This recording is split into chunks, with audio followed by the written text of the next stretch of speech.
All right. Greetings, everybody, and welcome to Conflict Radio. Today is July 29th, 2026. And if I could figure out how to use this computer, we'll get this thing working. There we go. There I am. How you doing? That's me. I'm down there in the little corner. I guess I can make myself bigger for now. How's everybody doing? Welcome back to Conflict Radio. It's been a while, everybody. We have got an interesting show tonight. I am going to share with you all something that I had an experience with between the last time we talked to each other, and it's about Green Mountain, and we're going to get into it, and we're going to talk about it some. Here, let me flip this back over to here, so I can bring this up. There we are. Okay, so I'm just going to play Michael Salla's interview. I talked to Michael Salla, and he said this was okay. So we are going to go ahead and play this, and I hope everybody enjoys. We're going to get you guys all caught up on what's been going on, and we're going to do it over here in the channel. Let me give a shout-out to everybody that's here. I see King of Huckamundu is here. How you doing? Stefaganja says, welcome back. It's always good to be back. Vibe Brighter says, hello. Very happy to see you. Picked it back up, Michael. Beautiful. Stoke Photography said, great to see you back. And Trad Wolverine says he's already watched it. So we're gonna go ahead and hit play. I had permission from Saul to go ahead and do this, so we're gonna do it. I hope you guys enjoy it. We're gonna play both parts, so we're just gonna go right on through with it, and we're gonna play both parts. So I hope everybody is paying attention, because this is very important stuff. All right, so definitely give this a watch, because season 3 is going to be all about this experience that I have had, and it is the reason why Conflict Radio is back. So I hope you guys enjoy. Anyway, here it is.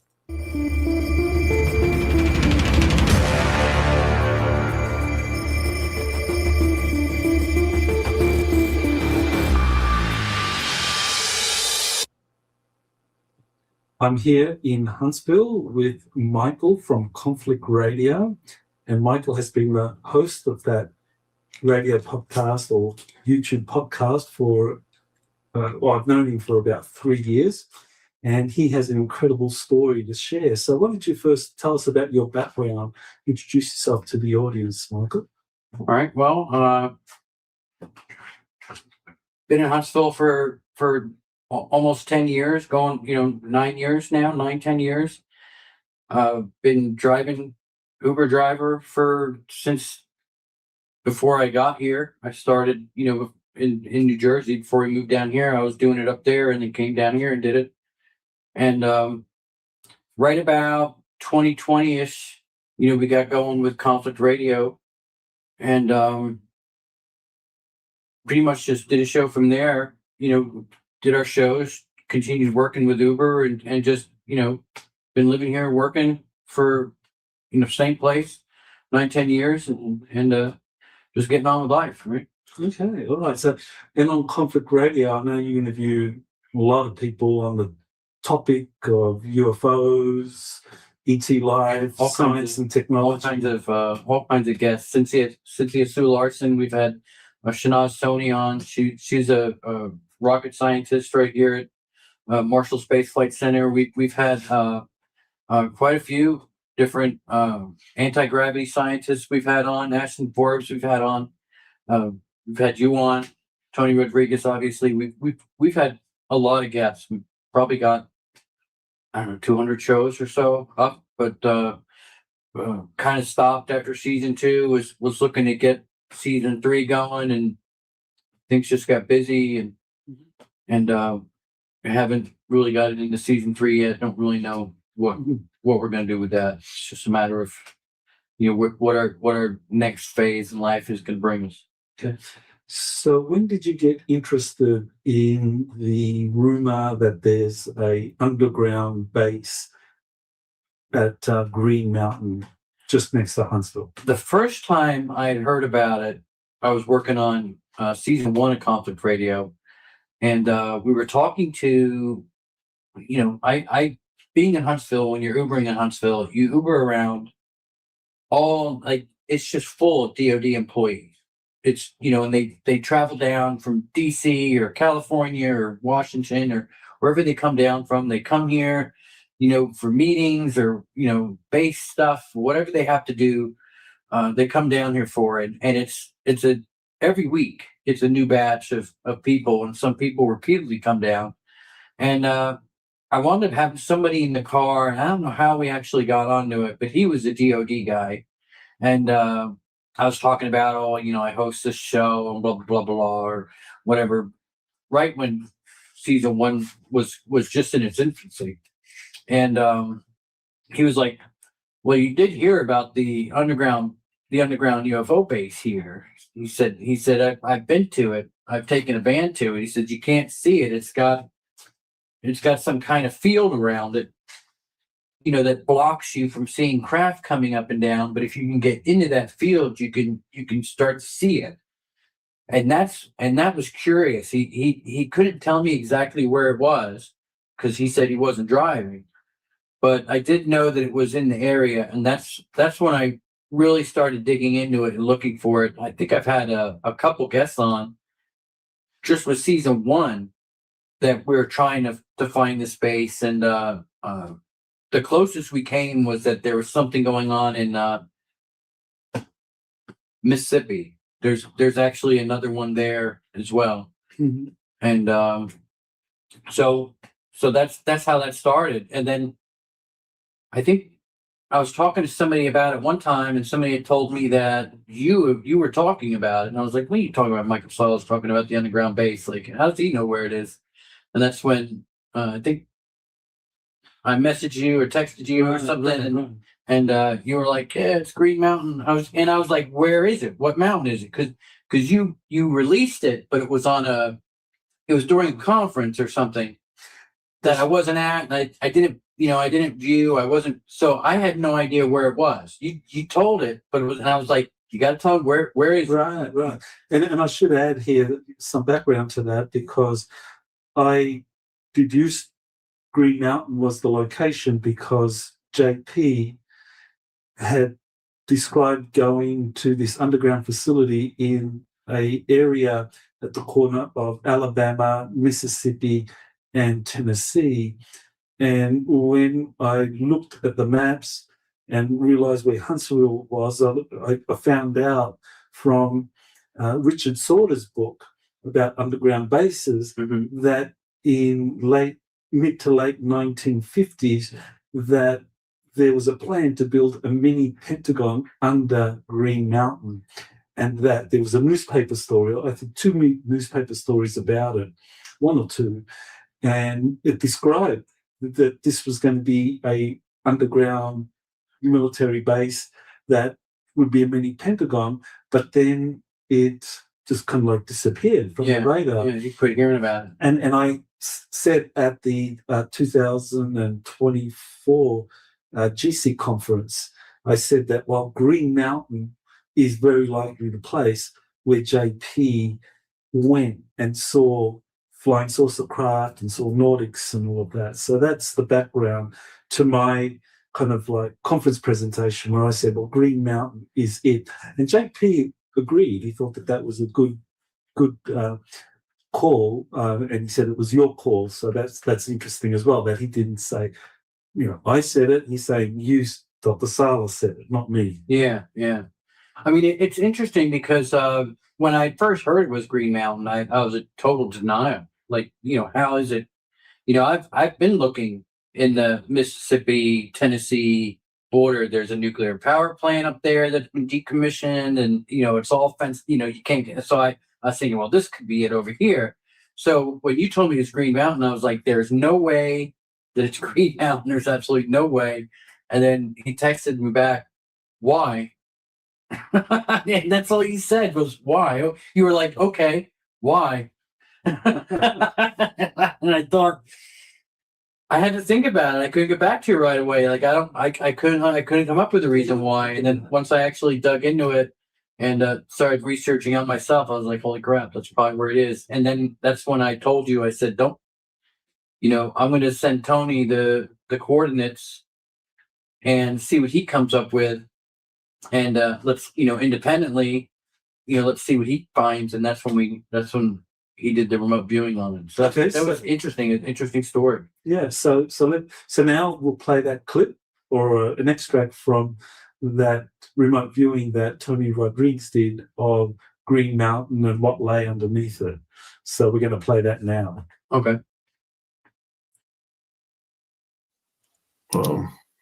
That's awesome stuff, man. So basically, break down what do you think's going on underneath those coordinates I gave you.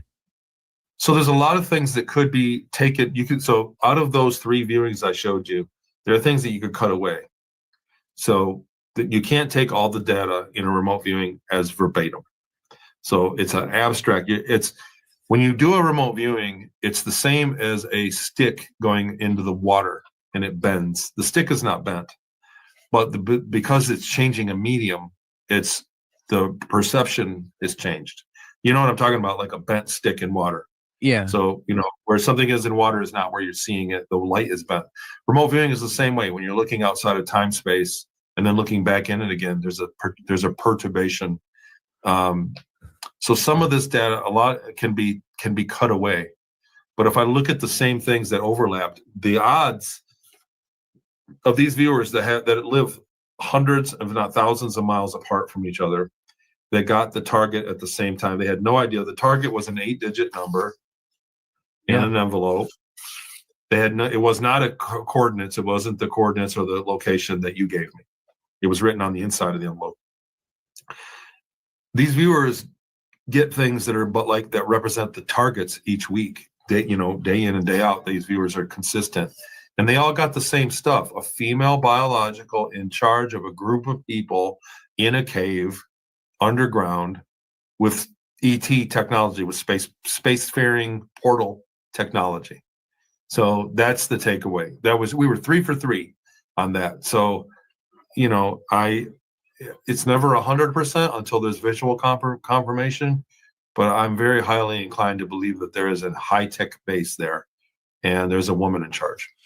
Okay, so in that remote viewing session that Tony did, he saw things there, and from the 3 remote viewers, he didn't see him, he assigned the target, and the 3 remote viewers reported what they saw. So, and why don't you kind of take up from there, like what they saw and the significance of that, especially when it comes to who was running this facility. It was interesting because he mentioned in the clip that the facility was being run by a dark-haired biological female. At the time we were doing the show, I think I asked if it was a human biologic or a non-human biologic. I think that's the question I asked, but that was pretty much all the follow-up I had to it. And he had said it was a human biologic, but that was an interesting situation, because after the first meeting with Amy, I actually went back and rewatched that episode, and that's when because that was a few years ago. Yeah. When I rewatched it, and he said that it just clipped a lot different than it did the first time. The first time it was just like, okay, it's just a dark-haired woman running the facility, whatever, it's human. Okay, that's great. At least it's human. Mm-hmm. You don't think at the time like, oh well, maybe it's Amy Eskridge. Of course. That was interesting. That was definitely interesting to go back and see that. Mm-hmm. And a lot of what he said about the Nordics and the training and everything else, she was telling me about in the first meeting. Okay, well, let's kind of like now look at that intervening period. So the remote viewing that Tony Rodrigues did was in November 2024, and then in early May, you have your first meeting with Amy. 2026, yeah. Yeah. So did anything else happen in that kind of intervening period? No, it was like 2 years of me just working. In fact, the interview with Tony Rodrigues was one of the last episodes I did. That was one of the last ones I did. Okay. I think there was 2 or 3 maybe after that, but that was the end of season 2. Okay. That was it. And I just focused on working. You know, the hardest part about doing a radio show or a podcast or whatever is, at least in my opinion, and maybe you could back me up on this, is schedule. You know, you try to get somebody that you want, and then some of the people that you do want, you know, I tried to get Richard, Greer on the show a few years ago, and the message I got back, like, you don't have 1 million subscribers, you're not worth my time. Right.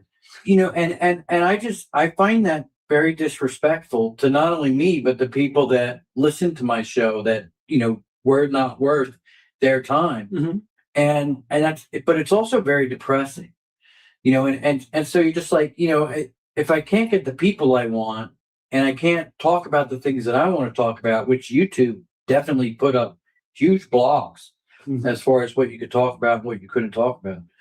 You know, they would take that, and then I had to deal with that. I've had a few episodes that were just wiped from YouTube, and then you get strikes and everything else because you're talking about something that they don't agree with. And that was another reason why I just stopped. It's the scheduling and the censorship and just the sheer rudeness of some of the people that are in the field to somebody with just 50,000 subscribers. Was just very, I don't know. It was very disheartening, you know. Right. So, okay. So effectively, then, as far as you were concerned, your Green Mountain research was pretty much done. That Tony Rodrigues had confirmed that it was real, it was there, and and your experiences as host of Conflict Radio was that, well, you know, a lot of guests are dropping out or not refusing to be on this show, and so you were pretty much done. So that chapter of your life was pretty much complete. I was, and I thought about doing season 3. One of my followers had sent me a season 3 promo clip or something that I got excited about it and put it up on how you doing, Paul?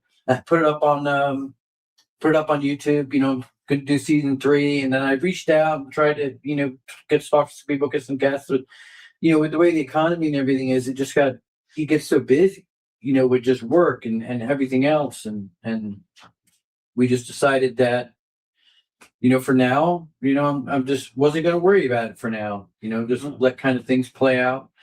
You know, I started to see that YouTube seems to be lightening up a little bit, but, you know, they change, you know, in a drop of a hat, they'll go back to the way it was and pull everybody down. So a lot of it, I mean, it just didn't seem like it was worth my time and effort to deal with that at the time, you know. Okay, so now it's early May 2026. As far as you're concerned, you know, the Conflict Radio is moving forward, and now you're kind of like focusing on your Uber driving and domestic life. And so then someone calls you and you go meet her, and she introduces herself as Amy Eskridge. And so we actually it came through. I was driving for Uber, and it came through as a ride, and I had thought it was weird at first because I was sitting in the airport parking lot, and normally when you're in the airport parking lot, you're in an airport queue. You know what I mean? Like where the Uber drivers will go in the order that they arrive in the lot to pick up whoever's arrived by plane to go at that thing. So I thought it was odd that I was getting called off the airport to go pick up some random person 10 miles away, you know? So I was just like, whatever, you know, I mean, you get penalized if you don't accept all your requests. So I was just like, all right, I'll just go down there and pick this person up. You know, it wasn't a decent, you know, it wasn't a decent ride, but you get penalized if you don't accept trips. So it's like, well, whatever, let's just do it. And that barely ever happens. It does happen. It does when it's really busy out there, but it wasn't busy. It was late, you know? So it was not something that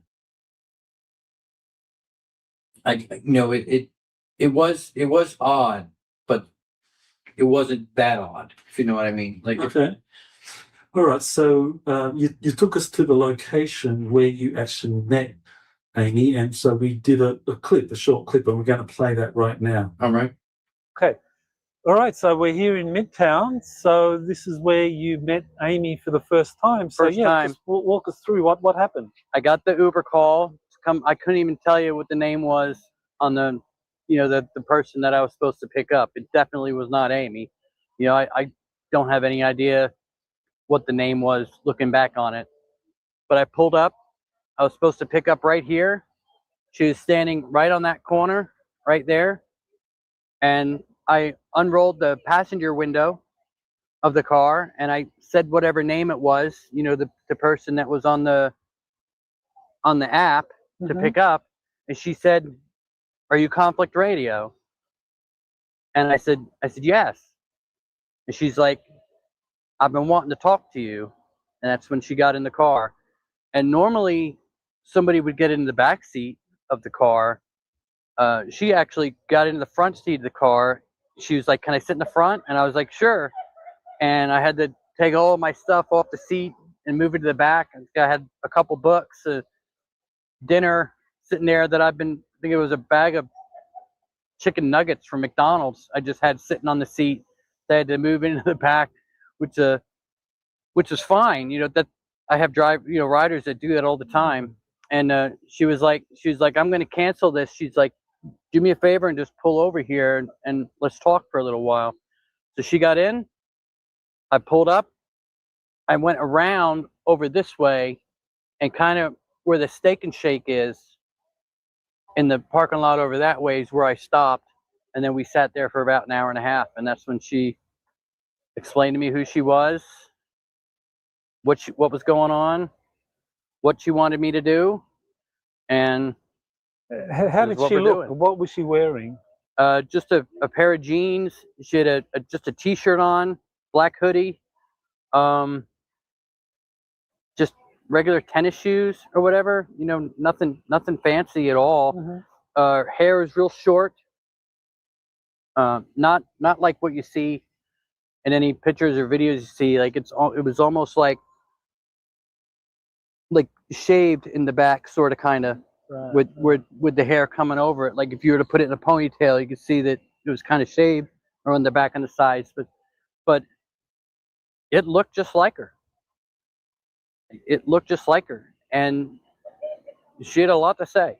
Okay, and so when she said she was Amy Eskridge, I mean, you had previously done a lot of stories on Amy. So did you recognize her? Did you feel immediately that this was her? I did. I had a sense. You get feelings, and that's why I went ahead and stopped. Just the feeling that she knew who I was before I got there just seemed odd. So yeah, I was going to take it very seriously. And that's because you had covered her in your show before. I have, and she looked and sounded exactly like her. She did. Okay.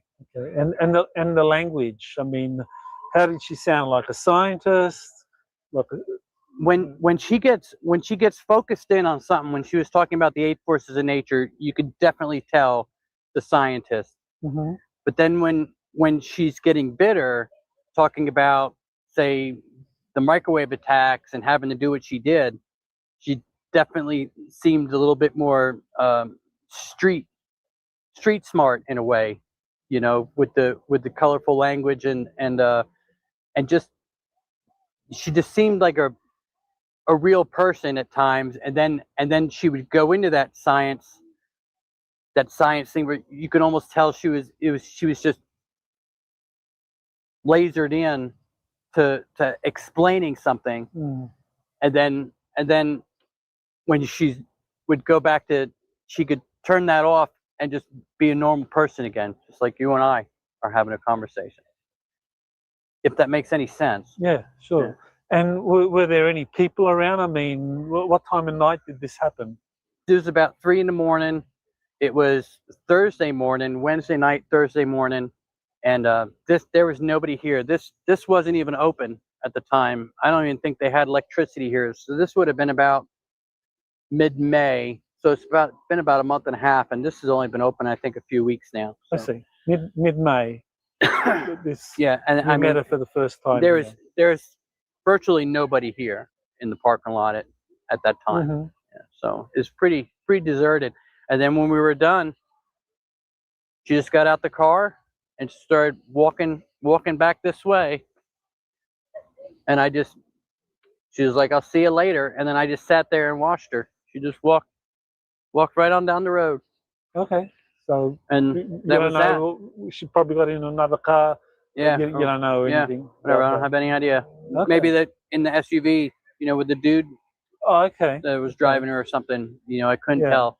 Well, that's in the second encounter. That was in the and second and one. we're going to Yeah. do that next. Yeah. Okay. Right. So this is Thank where you. it is. This is where it Yeah. happened. So that was the clip where you talked about where you met Amy, and so anything you want to say about what we discussed when we were at the site and filmed you meeting Amy at that? No, Session. no. I thought it was great that we were able to capture the location and the street signs and stuff. I didn't really think about how all that was going to work. So Mhm. it seemed like you put all that together pretty good. So Okay, all right. So why did she choose to meet you, and why did she specifically kind of like ask you at the beginning, "Are you Conflict Radio?" I honestly I never asked her why she picked me. I'd assumed it was because of my interest in the mountain previously. I mean, that's just what I'm assuming, but I'd never asked. I don't have any idea why she reached out to me on this. I really don't. Okay, but I mean, the only thing I can think of is that I'm in Huntsville and I was already talking about the Green Mountain Base. I honestly think that that's all it was. right, If that makes any sense. I don't have any idea. Maybe, they might have done background stuff on me, and figured that, I was good to go with being in this situation. I couldn't tell you. I couldn't tell you why. That's a question you have to ask her later on. Right, okay. One of the things she talked to you about was the directed energy weapons attacks on her. Yeah. So there's some She images was very that came happy out. about all that. Yeah, so why don't you just say what she said?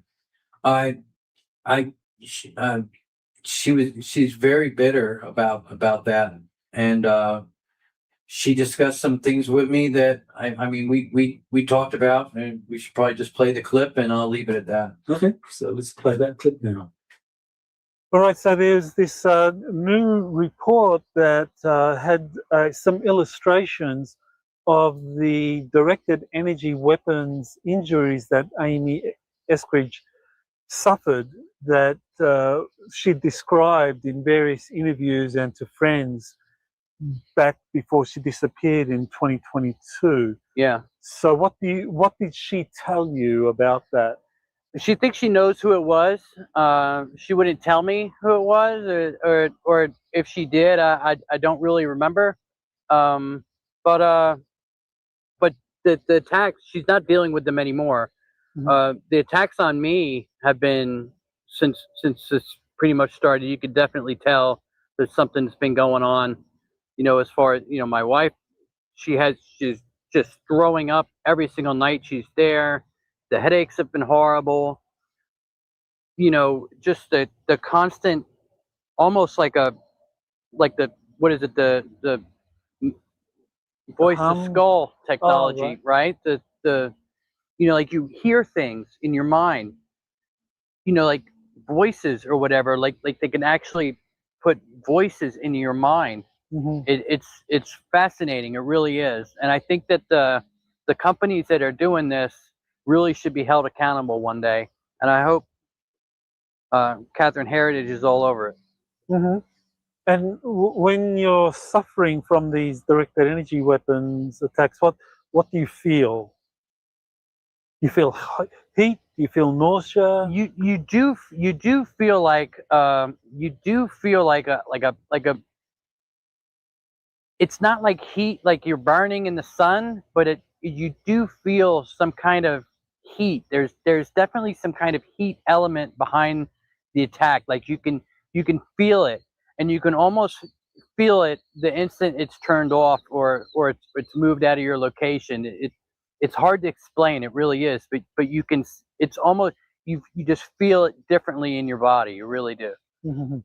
And Amy knew the name of the company that was responsible for the She did. DEW She did. attacks on her. She did. That looked pretty horrific. She did, but I'm not. I don't feel like talking about that Mhm. on video, and we'll just leave it at that. Okay. Well, thank you for sharing that. So, why did she choose to fake her death? What did she say about that? I'm not really sure if it was her choice. I think she was given an opportunity from the way it sounded. She was given an opportunity to get away from that. Come do this, and like she was just given a choice. You can come do this with us, or you can keep doing what you're doing and go down that road. And I think it was who wouldn't take that job? Right. Would you not take that job just out of curiosity, or any job down there? If somebody said, "Hey, we need a janitor in the UFO base at Green Mountain," I'd be like, "Yeah, okay." Okay. Well, at this point, we should point out that when Amy allegedly killed herself in 2022, that was shortly after Dr. Ning Ling had died, who was a physics professor at the University of Alabama at Huntsville and also in charge of this facility at Green Mountain, and that opened up an opportunity for Amy, which, given that she was getting attacked for putting out information about anti-gravity, that maybe that was like the clincher. Yeah, she did say she took over from Dr. Ning Li, but I mean, there was a little bit of a time difference in there, but I would imagine that they definitely had to vet people, because you just wouldn't have offered that to anybody. I was rewatching. I think since the meetings with Amy, I've gone through, and it's almost been an infatuation to just rewatch everything that has anything to do with any of that at all. Mm-hmm. So I was actually watching the video where she was doing an anti-gravity presentation at the Huntsville Library, and she mentions in that, she literally tells the room full of people, "Yeah, I'm real curious as to know what happened to Dr. Ning Li, because she disappeared. If anybody knows where she is, let me know." I see. And she had said that to a room full of engineers and rocket scientists. So maybe that's where that story started unfolding for her. Like she was all over that, even back then, wondering what happened to Dr. Ning, because that was a mystery for a long time. Oh, that's interesting, because according to the public record, that Dr. Ning Li died on July 27, 2021, but actually that death was not real. It sounds like she actually began leading the underground base there at that time. Am I reading it correctly? What, in 91? No, I think she had, from what I understand, and we might want to stop and make sure that we got this right, but from what I understand, she had started up, she was working at the University of Alabama North Huntsville. Mm-hmm. And then there was a hit and run driver that run her over with a car in the parking lot of the school, I see. a UAH, and that she was sick, put her in the hospital. She had infections, everything else. And then she never went back into public life again. She was just gone. Nobody knew where she was. Nobody knew what she was working on. There were rumors about whether or not she had gone back to China. Nobody knew where she was. It was only just before she died that she resurfaced in Huntsville with her son, who was here. She had said that she had said that, or he had said that, she had been here all along, working, on working with Redstone Arsenal, and that she died then. Nobody knew where she was. So prior to her death in July 2021, she had disappeared for some time. Yeah. Okay, Yeah. so that's the time when she was in charge of this underground And then she facility. resurfaced just before she actually died, and with her son claiming, well, she's been here the whole time. Okay. So it's still a mystery. Nobody really knows. I mean, you can take the son's, son at face value, but I mean, All right, so obviously she was under the base. okay, so she did die in July of 2021, and that opened up this position in terms of leading the anti-gravity research at Green Mountain, and that's when this opportunity presented itself. To Amy, and I think she took it. Okay, perfect. Okay, so what did she say about what was actually inside of the base? There's a Stargate under the base, for one. It's not like a Stargate you would see on Stargate the TV show. It's not it's not something that you turn off and on and it spins around and stuff. It's just a chamber. That's all it is. And that's pretty much how she described it. You kind of go in there, and the way I envisioned it in my mind was like maybe something like from Star Trek 2, where Spock's in the chamber, at the end before he dies, and he, maybe it's something like that. That's how I envision the Stargate she described to me now is something like that. It works with liquid mercury somehow, and she was telling me a lot of stuff that honestly, just mind blown, So I couldn't tell you all the technical stuff about it, but yeah, I mean, Nordics, international pilots. There's biological UFOs. They're actually transferring consciousness around, and that's what the Stargate is. It transfers the consciousness of beings, But that's what it.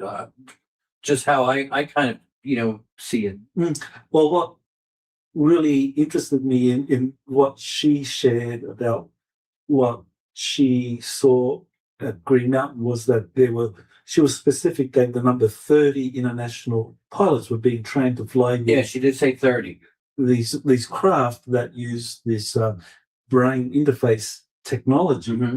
And that was the same number that JP had described back in 2004 when he talked about being taken to this underground base for the second time, that he was taken in a bus. He was in this bus with 30 international pilots, and there was one other observer there, and that they went into the base, and the pilots got out of the bus after they entered into the secret facility, and that they got out and they ran to different craft, 30 different craft, and each craft had a different Nordic extraterrestrial there who greeted the pilot, and they were like friends. Yeah.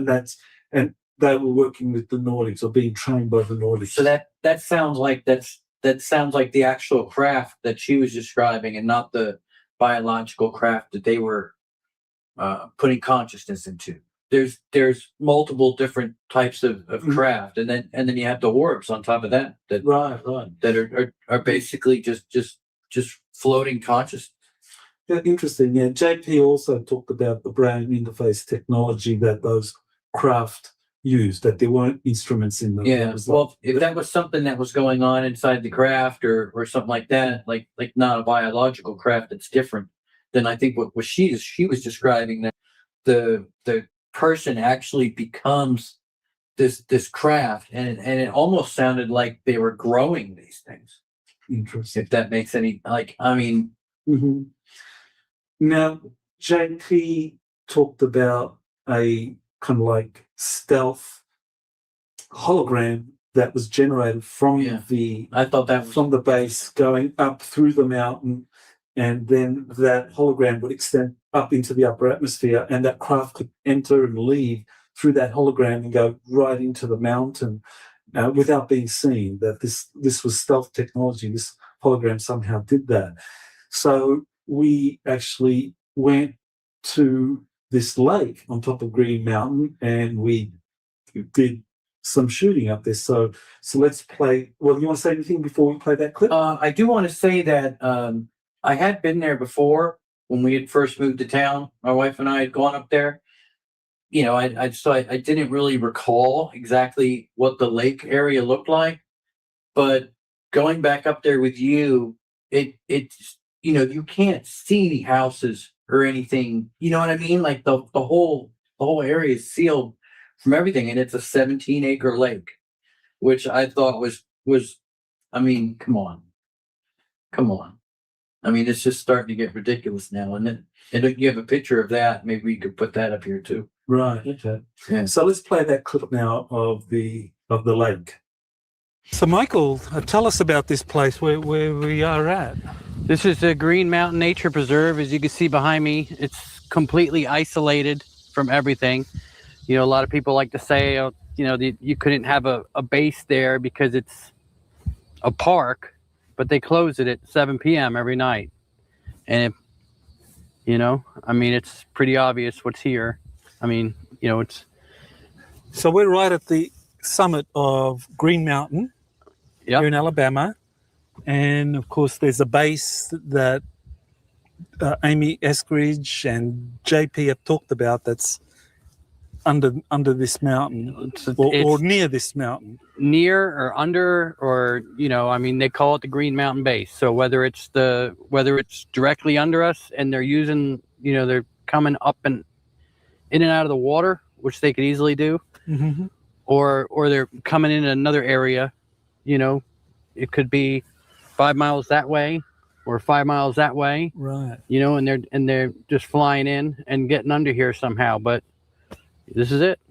Now, JP talked about at the summit of the mountain that there was a holographic laser technology that was hiding the craft going in and out. So this could be it. We right could here? be inside it right now. Wow. We could be inside the hologram right now, but because the park's open and it's during the day, they're not using it. Mhm. So they close the park at night. They turn on their holograph stuff, and in and out they come. You know, like I said, you know, I don't have any idea where the entrance point could be. You know, it could be anywhere, but I mean, it very well could be right here. Mm-hmm. Okay. So this lake at the summit of Green Mountain could be where the stealth shield for these craft entering and leaving the base could be located. Surrounding this right here. Mm-hmm. Right. And how long has this lake been here? Is it a natural lake, artificial? You know, I honestly couldn't tell you. I don't have any idea. We'll have to. That's something we could probably look up. But yeah, I don't know. I don't know if it's dammed or if it's natural or. Yeah, I don't have any idea. But it's sitting here. It's, you know, you can't get any higher than this. We're at the very top. Right. So. And in was it, you know, the mid 1950s, the Army Corps of Engineers had a plan to build a mini Pentagon here in Green Mountain. So can you describe where we are in relation to that? What do you know about that? What do you mean where we are in relation to? You know, the idea, like there were these newspaper reports saying that there was going to be a mini Pentagon built underground. Yeah, or for our missile defense. For our missile defense, they were actually going to build the missiles under the mountain here, and then it just all went away. They just stopped talking about it. They started buying up all the property that might have been, you know, just cover for them to buy all this, you know, and turn it into a nature preserve so that they could do this, or they were, you know, like what you were telling me earlier about the bait and switch with the companies. You know, it could very easily have happened. Right. You know, but yeah, they're pretty confident in what they got going on here because I mean they let us walk right up into here. Yeah, that's one of the kind of techniques that the deep state has for building classified facilities. Is they'll get multiple companies to bid on a contract. Then they'll award it to one particular company. Everyone thinks, okay, this company's going to build it. And then they cancel the project and everyone thinks, oh, and the people that were going to work on it lose their jobs. So everyone thinks it's done. Yeah. But in fact, they have another company that comes in and does all the work. Yep. So that could well have happened here. So there's a lot of properties around here, like We've noticed. homes. Yeah, homes, a all lot kinds of of homes. stuff. Yeah, and I was also told that that there is a deep underground military base in Georgia, and what they did there was they have a hotel, and if you have the right key access to the elevator, it literally goes down 5 miles to the base. So that could be set up in any one of these homes around here where there's an elevator of that caliber or Okay. or ability, I guess. I mean, they could be coming in, it might not even be here. I mean, we don't know for sure where exactly the base is. We know it's around here. We're just kind of speculating that that this is it, but it could be 5 miles down. 5 miles down here underneath this lake could be where the base is. Yeah. Yeah. Now, when you met Amy and she talked about the base under Green Mountain, did she mention the lake at all? Did she give you any details of? She didn't mention the lake at all. I'd mentioned that she was talking to me about working in the facility, and then I had said Green Mountain Base, and she said, "Yep, Green Mountain Base." Okay. So I had mentioned it to her first because we had done a show on it.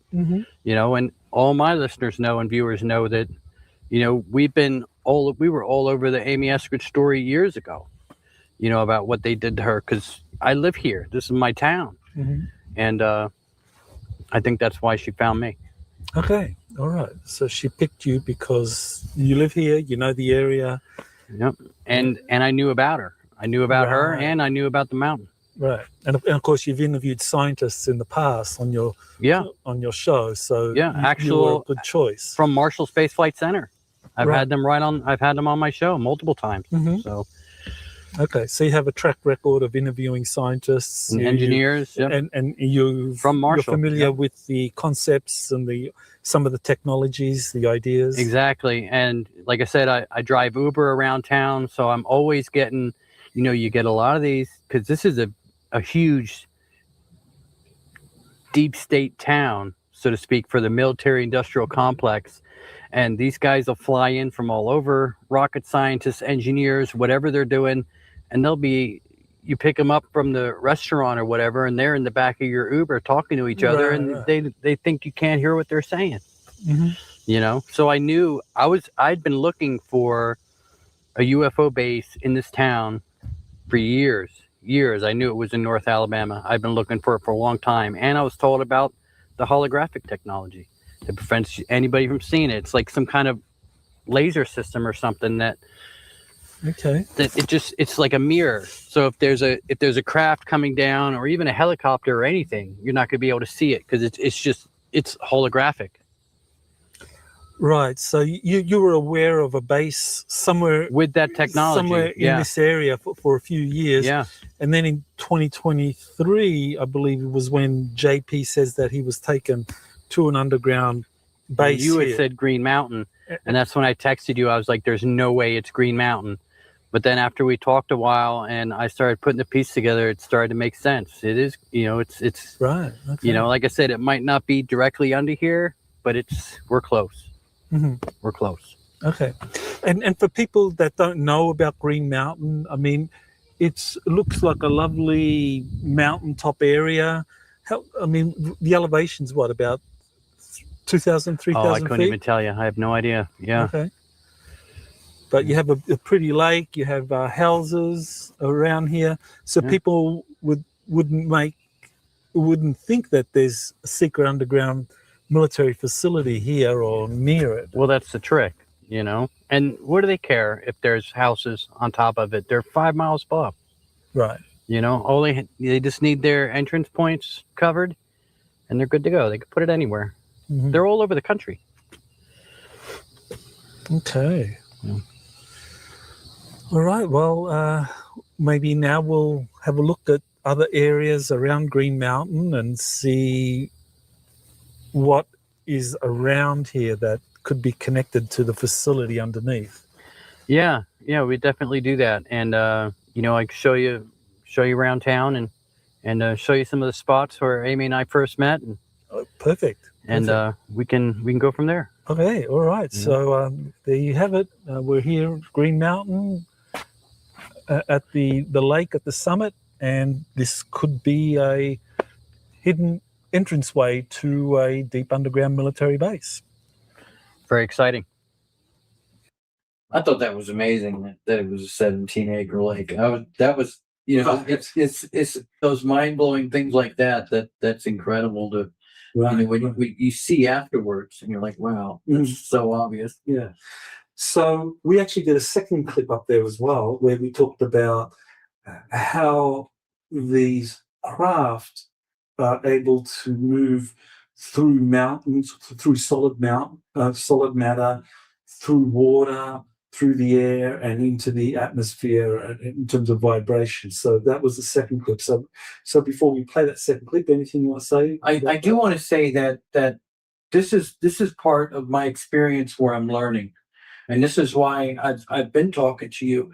I don't know how these things work. I get that I'm a radio host, but I was a radio host because and I would have people on because I was curious about things, and I'd ask questions, not because I knew, but because I wanted to know. And so there's a lot that I don't know, and it was a great educational, about the frequency. And of course, that makes sense now. You think about it. That's how they move in and out of, whatever. Of course. But what you don't see stuff like that until all of a sudden the pieces start putting together, and you start asking some questions, and a lot of stuff starts coming together. Check out the clip. Yep. Okay, so this is another view of the lake on top of Green Mountain. we were walking over to the bridge, and we were having a conversation, and we thought we better stop and record it because it was some pretty interesting stuff. Like, if they were to hang out with Michael Salla, we're going to have some great conversations. Like, this is just the way it is. We were talking about how is it they would be able to come in, like if they were using the lake to go in and out of the base, how would they get down in there without bringing the water down with them? How would, like trying to speculate on how they would be holding the water up there. Mm-hmm. And you're saying it's some kind of frequency possibly, or? Yeah. Well, I first saw the Paul Benowitz case where he talked about the craft that could fly into the Dulce underground facility through the mountain. Mm-hmm. So they have the technology to raise the frequency or to shift the frequency of the craft so that it can fly through solid matter. So being able to fly through water wouldn't be any different. I think that they could actually just fly through the water without disrupting the water in any way. And that's kind of similar to USO activity. And then they could just go right down through the mud, through the rock below, right into the base. Exactly. So they raise the frequency of the craft, and it just goes through water, goes through solid rock, and we know that it's somehow able to move through different media like water without any great displacement, because people who have filmed USOs, like even the Tic Tac, the 2004 Tic Tac incident, it showed the craft coming out of the water, but there wasn't any great wake. Yeah. And I think that shows that these craft can fly through the water because their frequency is raised. Yeah, and we were also discussing how I think it's honestly easier for the craft to go through areas like water or, like you said, even solid matter, probably easier than it can go through the air, because if they're up in space, it's kind of the same as water, as above, so below, right? Yeah, I think there's different mediums. Whether we're talking space and the ether or the upper atmosphere or water or solid rock. Yeah. That these craft can shift their frequency so that they can just go through it. It's just incredible to think about. It really is. Yeah, and that technology is being developed. And they're using it. And of course, if they have a stealth shield, a holographic stealth shield, they can project that straight up, and you wouldn't see it. It would just go straight up. Yeah, That's how JP described it. it's just fascinating. Yeah. Fascinating stuff. Awesome. All right, so we've played that clip now. This functioning Stargate and portal at the base. Anything you want to say about that? I mean, you already mentioned it a little bit about. Yeah, I don't think. Do I need to add anything there? I wasn't about the. I mean, from what I understand, it's technology that they found. They found this technology. They didn't build this technology, or they found, or maybe they were led to it by the Nordics, or whatever. But this isn't something that human beings made, and she made that clear. That I don't know. I was watching an interview, I think this morning, about, I think you were talking to somebody about how we're finding things, and then finding the library next to the things on how to use the things that they're finding. So it just makes me curious as to I don't know if that was a show you did or a show somebody else had done, where they talked about the things that they're finding. Okay. They're finding these things, and then not far from these things that they're finding actual libraries with scrolls and everything else explaining how to use the thing that they found. That's exactly the situation with the Iraq Stargate. That I remember writing about that in 2003, after the invasion, after the takeover of Iraq, that they had found a Stargate or a portal there, and that what they were seeking were the cuneiform texts describing how to use the Stargate. Yeah, which they know aren't far from it. Exactly. Because that seems to be what they're doing. So we're not going to. I believe I know where this Stargate came from, but that's something we're going to keep close to our chest for now. It wasn't originally found under Green Mountain. It was moved there for obvious reasons. But it'd be interesting when it, and this is something for future whistleblowers, that actually come forward. We'll be able to tell if they're telling the truth or not. Right now, I would speculate and say, well, could that have been the Iraqi Stargate? Could they have taken that from Iraq and put it under Green Mountain? It could be a possibility. Did you know about the Iraqi Stargate? Was it a chamber? Well, Dan Burrish talked about it, and he talked about it being like a space-time portal, and that they had taken it from Iraq and brought it to the US. But I don't remember him saying where they had taken it to. But Green Mountain is probably as good a location as any, especially as they have one. It's pretty interesting. And that there's another one that they found in China, and I don't know it was a Stargate that they found in China, but they found a huge chamber full of liquid mercury in China, underground in China, that was thousands and thousands of years old. And keep in mind the mercury that they found under the pyramids and all through the pyramids in South America as well. So I mean, they're out there. Right. So there's more than one. Is an important part of it. Is some of it the is stuff, that, and that's based. It has something.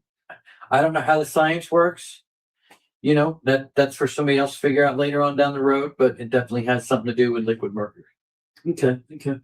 Now, Amy also said something about the White Hats taking control of the facility, that the deep state had been in control up until recently, and the White Hats had taken over. I think that obviously Dr. Ning Lee was, when she was in charge of the facility, it was a deep state facility.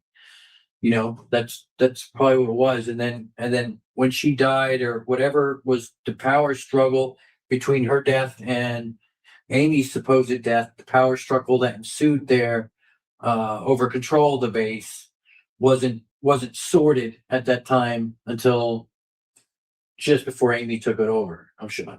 from what I understand. Then the White House put her in charge of it. Mhm. You know, they gave her the out because it was a deep state that's been attacking her the whole time. You know, Okay. Now, Amy also said that she wanted disclosure to come from Huntsville, and I guess once the White House she didn't took say she over, wanted it to come from Huntsville. She said it's going to come from Okay. Huntsville. interesting.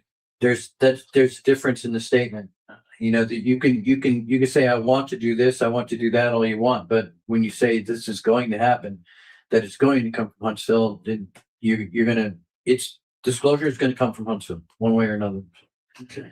I believe her. Well, we also did a short clip where you described the layout of Huntsville and what was there. So let's play that clip and we'll come back. All right. Yeah, so I don't know if you could see it, but you could see the Saturn V rocket off to the right over that way. And then from that rocket all the way to the left here, all in front of us, including those two hills in the distance, that's all Redstone Arsenal. So that's the famous Redstone Army Arsenal, which is where they took the German paperclip scientists.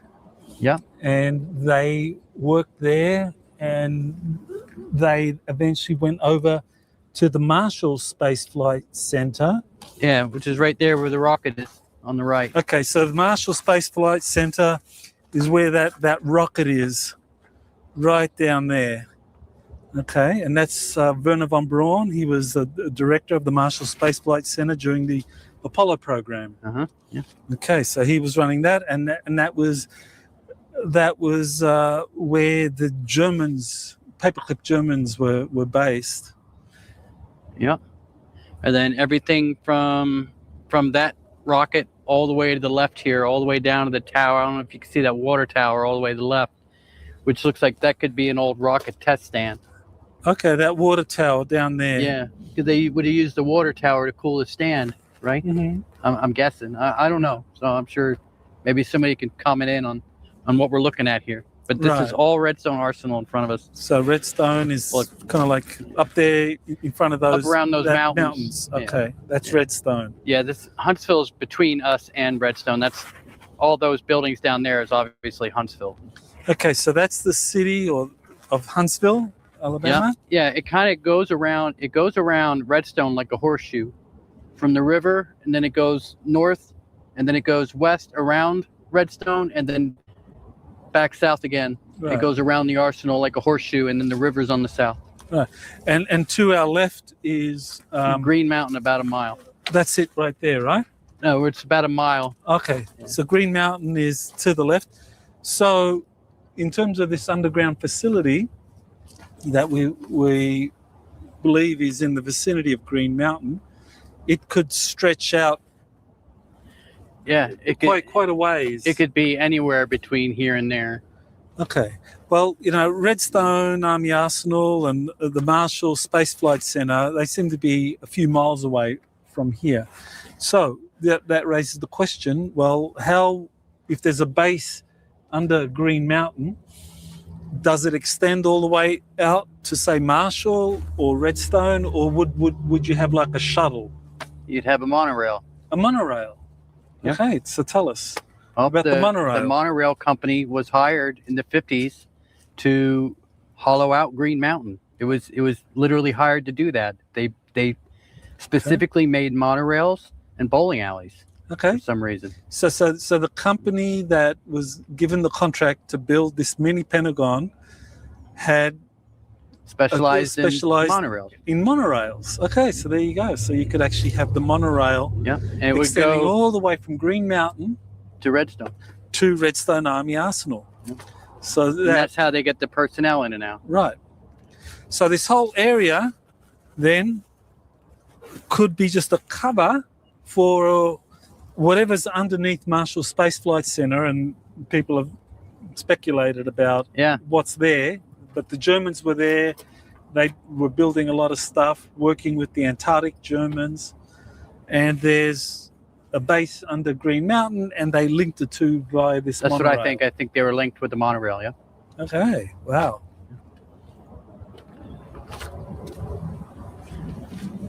Okay. So What clip was that? so in that clip, you pointed Oh, out that's right. the Up on top of the viewpoint. That's the right. viewpoint, That's this. and you had pointed out Redstone Army Arsenal. You pointed out the Marshall Space Flight Center. You pointed out all these different things, and we also talked about an underground complex down there. Yeah, monorail system. Yeah. So tell us, the monorail system. What you discovered about that? Well, I mean what I found out about the monorail system, that was again going back to after we had that phone conversation or our texting conversation about, what are you talking about Green Mountain? That doesn't make any sense. And then when I dug up my home, I started doing my own homework on it. The company, I did find that article that they were talking about hollowing out Green Mountain for a missile. It was a missile defense production facility they were going to put under there. And the company that supposedly, got hired to start doing the work was they specialized in monorails and bowling alleys for some reason. So and I'm going to emphasize bowling alleys because there were a lot of bowling alleys built back in the day, and you got to wonder what's underneath all those bowling alleys. Right. Well, the monorail is the very the monorail thing, but maybe we ought to start looking at some of these bowling alleys, like what's going on with the old bowling alleys, because there's a connection there to bowling alleys for some reason, and I just don't think that should be ignored either. Interesting. Okay. But yeah, they've specialized in monorail, so obviously they weren't hired to put a bowling alley under Green Mountain, So obviously there's a monorail, and you could see in the video, how that easy. It's really not that far. Right. And of course, in that whole area of Huntsville, you have Marshall Space Flight Center, which in the 1950s and 60s had all these German paperclip scientists located there. Yeah. And they were headed by Dr. Werner von Braun and Kurt de Bus. And we actually drove past Dr. Werner von Braun's house, and we had a still shot. Yeah. A still shot of that. Yeah. And if from what JP's saying, it sounds like the monorail might not even be there anymore, or maybe they had dug the tunnel, but then they just never put the monorail there because he spoke of driving through it. Whereas it's not a monorail anymore. Maybe it was a monorail back in the 50s, so they didn't have to take their 57 Chevy, through the tunnel. Maybe that was there then, but then they were deciding, let's just. It's been 40 years, this stupid monorail thing. It's always getting us trouble. Let's just pull it out of here and make it a road. So, I mean, that very well could be what's happened. Okay. All right. Okay. So this first meeting with Amy Eskridge happened in early May 2026. And then you had a second meeting, and we're going to discuss that in our next interview. Perfect. Okay, so we're going to talk about the second meeting in part 2 of this series. So I hope you tune in for part 2. You have been listening to Exopolitics today. All right, guys. So what are you thinking of it so far? That's part 1. We're going to go ahead and play part 2. As soon as I can, let me see here. Let me get this out of there. There we go. Everybody still here? I put you to bed yet? Is everybody sleeping?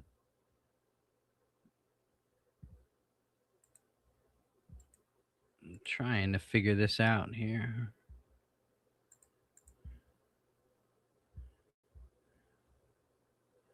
All right, so we're just going to go ahead and play part 2 now. And this is important.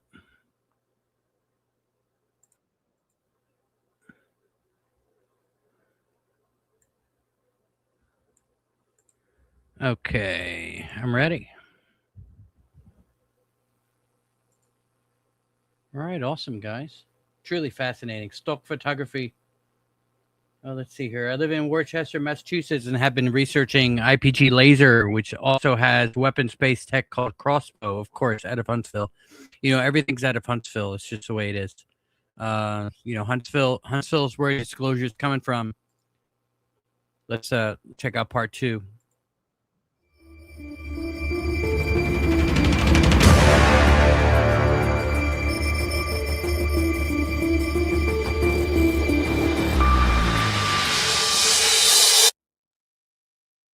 Okay, so I'm back with Michael from Conflict Radio, and we are going to resume this really amazing information that he had to share after he met this lady who claimed to be Amy Eskridge. And so after the first meeting in early May, there was a 2-week lag before a second meeting. So before we talk about the second meeting, you want to tell us, after the first meeting, the next 2 weeks, what happened in the interim?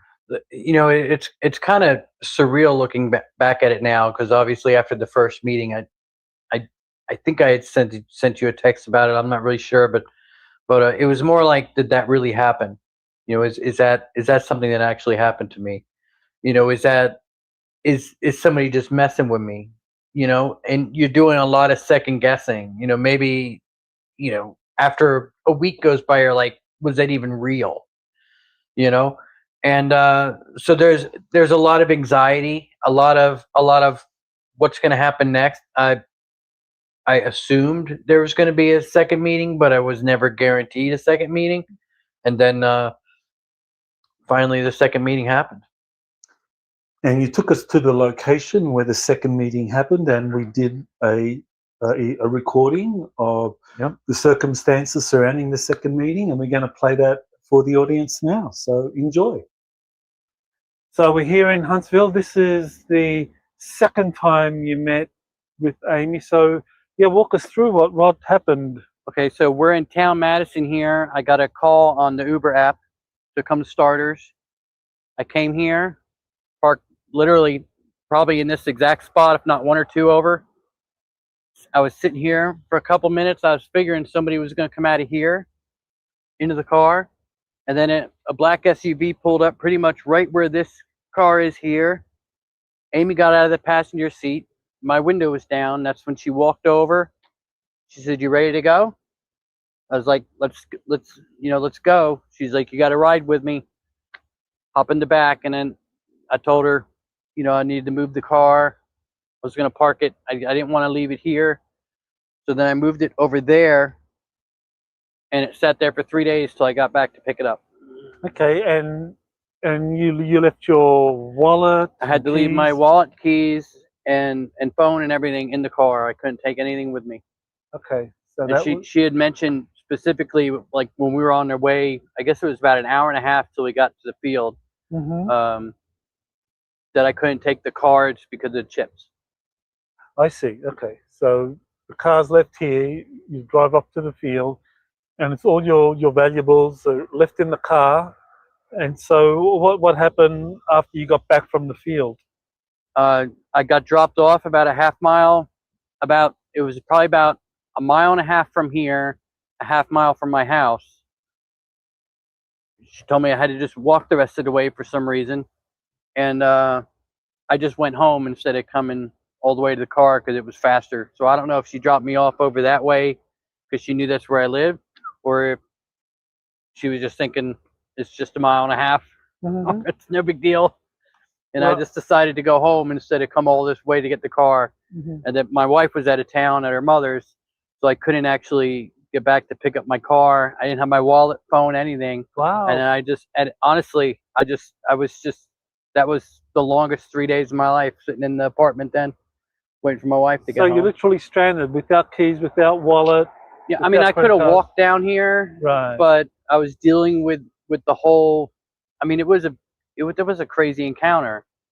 You know, that was an unbelievable experience, and I honestly didn't feel the need to leave the house at all. I just wanted to wait there until my wife got home. Right, and the driver of the car, he didn't get out at all, or he never said a word. He never said a word. I think when I first got in, I had said hello, and then he had said hello, and that was it. He never said a word. They never talked to each other. Nothing.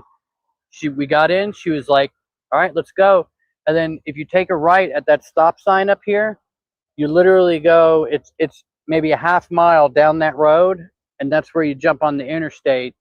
And then we went south of Huntsville, south through Decatur, and then I couldn't even tell you where we were, out in the country of Alabama, just driving. And how long did you drive for? It was probably about an hour and a half. Round trip? No, one just to get there. Oh, really? Yeah. Okay. Yeah. And But I don't think we were that far from the base, because you have to go west. And so it's probably like 30 minutes just to cross the bridge mhm. to get across the river in Decatur from here, 20 minutes, something like that. And then like another hour from there, going back east, Okay. probably to get south of the arsenal somewhere. Okay. So you probably traveled what, about 80 miles? Round trip, I'd say about 80 miles. 80 miles. Okay. Yeah. And so maybe now, do you want to talk about what you saw when you were at the field? Now let's go back to the sit down. Okay, We'll so we talk can about it talk about that at the sit down. All right, so this is the location where Michael was picked up by Amy the second time, and then taken to a field where he saw the orbs, and his car was left here for 3 days with his valuables in there, and he had to wait for his wife to return to get a ride back. Yeah, I mean, it's only like a mile. I guess I Yeah. could have walked it, but Right. Mhm. Okay. But okay. I was fine sitting at home. Yeah. Okay. Oh. In that clip, I mean, Amy first approached you and said, "Are you in or are you out?" Yeah, So- I said I'm here. Yeah. I said I'm here. And she was like, "Get in." So what She's did- like, yeah. "Leave everything, get in." And I did. I asked if I could bring my cigarettes. I remember asking if I could bring my cigarettes, and she Mhm. said that she just kind of smiled. She thought that was kind of funny. She was like, "Whatever." She's like, "Just get in." So I had to move my car and stuff because I didn't want to leave my car exactly. We talked about that in the video, but that was an interesting evening. Now, one of the things that really kind of like struck me when you told me about that meeting and how she instructed you to leave behind your phone, wallet, keys, and all of that was that JP's described the same thing when he's gone on some of his missions. That often, as a standard security procedure, that they make the personnel leave their personal effects behind in the car or wherever.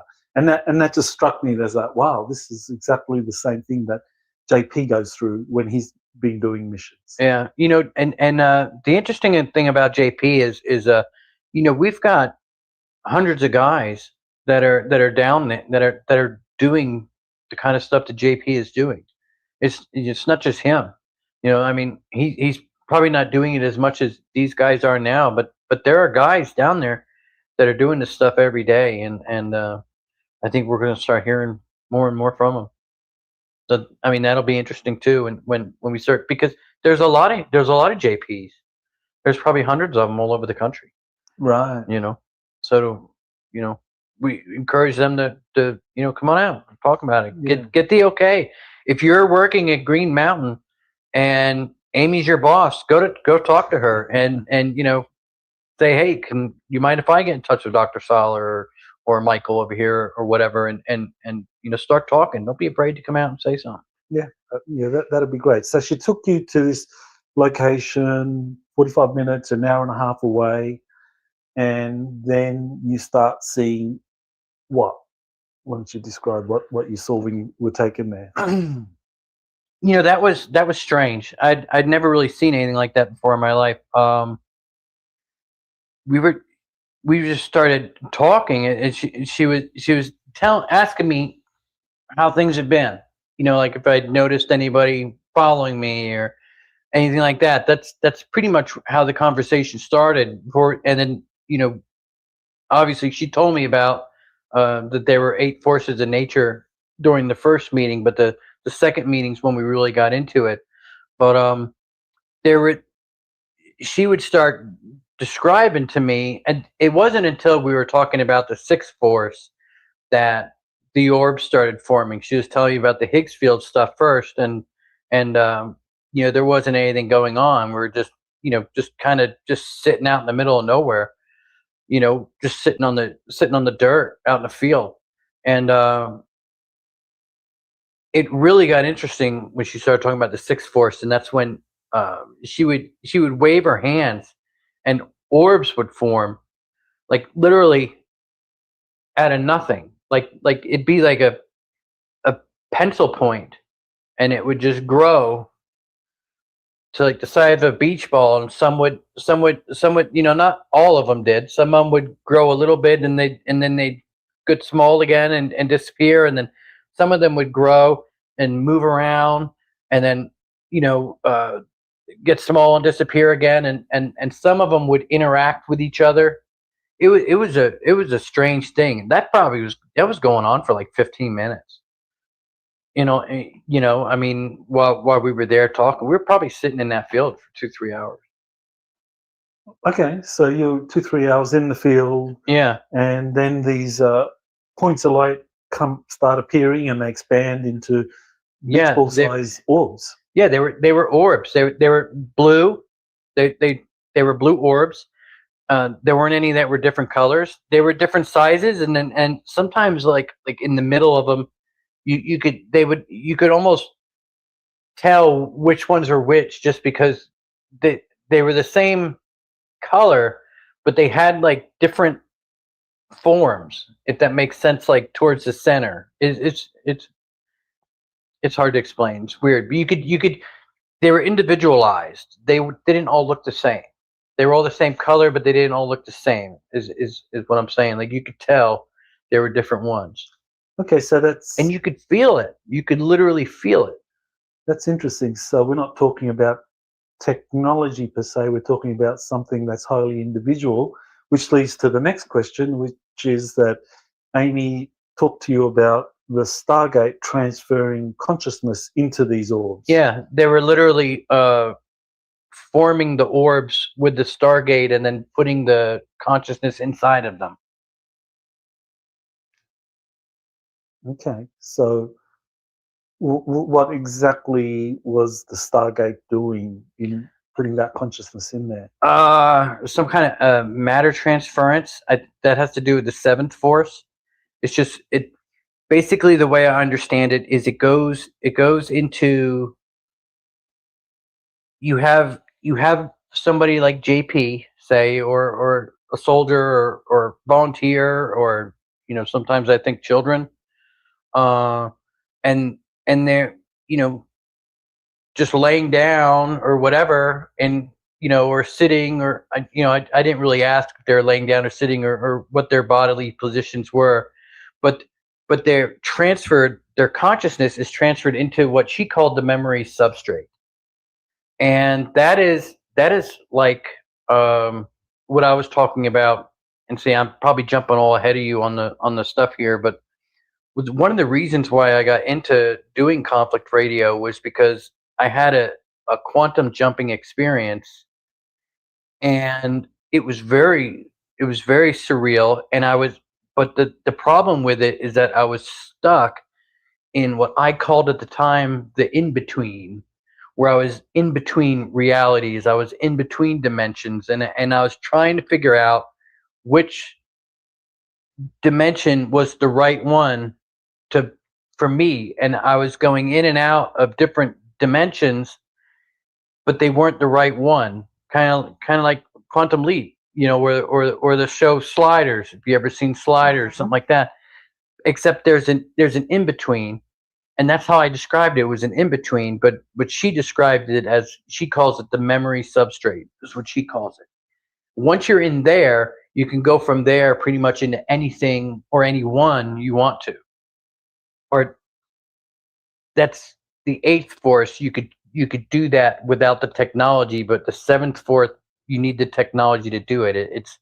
It's weird. The eighth force is pretty much consciousness itself, and I know we're way ahead of where you want to be, so I should probably shut up and yeah, let so you maybe get back on track. We should talk about those 8 forces, because you described Amy telling you that there were an additional 4 forces to the 4 known in the standard model. So yeah, you just walk us through exactly what she was talking about. We didn't talk about the 5th force very long. She said it's very boring. She said there's really not much to it. It's just it's pretty much a bridge to get to the 6th. It has to do with the Higgs field and all that kind of stuff. But she didn't really get into it. She said it's just a boring force. but it's what provides the mass. It's the bridge to get to the final three, and even the sixth one's not that interesting to her anymore. The seventh and eighth are the big ones. Okay, and so the sixth. So why don't you describe what the sixth is? The sixth is anti-gravity. It's a force. You know, it's literally a force. And she told me she had the mathematics completely solved. That, you know, they're able to do it just with machines. Right. You know, that they've done. But the seventh and eighth forces are where things really got interesting for her. Well, as far as the sixth force is concerned, anti-gravity is we know the Thomas Townsend Brown effect, where if you have high voltage electrostatics, then you're going to have this kind of like anti-gravity effect, and it's just described in that loose way as an effect. But what we're talking about with this sixth force is that actually there's a law here. It's not an effect. It's actually a law. Yeah. And that there's an equation governing the generation of gravity and probably relating how electromagnetic fields are related to the amount of anti-gravity that's generated, or something along those lines. Yeah, it has a lot to do with like angles of laser angles and things like that she was telling me about. Like the angles of the lasers has to be exactly precise, and that it takes a lot of power.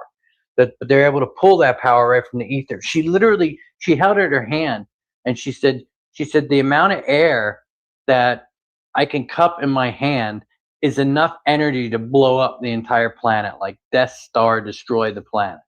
Just in the air, in the cup of her hand, is literally how she explained it to me. Okay. Yeah, I've heard others talking about 0-point energy and Ashton Forbes talks about it. Right. Okay. Yeah. And yeah, many have talked about zero-point energy and how much there is stored in just very small amounts of space. Okay, so let's get into the seventh force now, which is the mind matter transference and stargates. Yeah. And that's what we're talking about, being able to take consciousness, use the Stargate to take consciousness, put it into a memory substrate, and then from there transfer it into the target. That you know, I guess however they set it up to work. You know, she didn't tell me how it works. You know, okay, so transfer consciousness into a memory into a memory substrate, which is what I describe as the in between. From there, you can go to different dimensions. You can go to different beings, and you can go to different times. Interesting. So it's everything all at once. Okay. So how could we envisage that? I mean, are we talking about something that's non-local? The way I could experience from my experience being in it,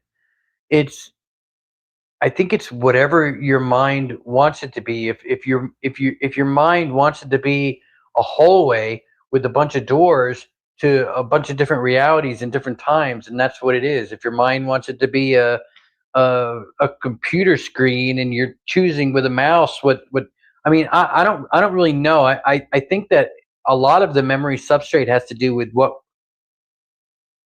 is the. I think the memory substrate is the real reality of things, and from there you could choose. Now this is the eighth force. You could choose where you want to go in time, which dimension you want to go into. The possibilities are endless. Is it something similar to like the movie Interstellar, where you had what is it, Thomas McConaughey, the lead actor, where he goes into some fifth dimensional space and he's communicating. That's the Tesseract, right? Isn't that what they called it, the Tesseract? Yes. I always thought of that as the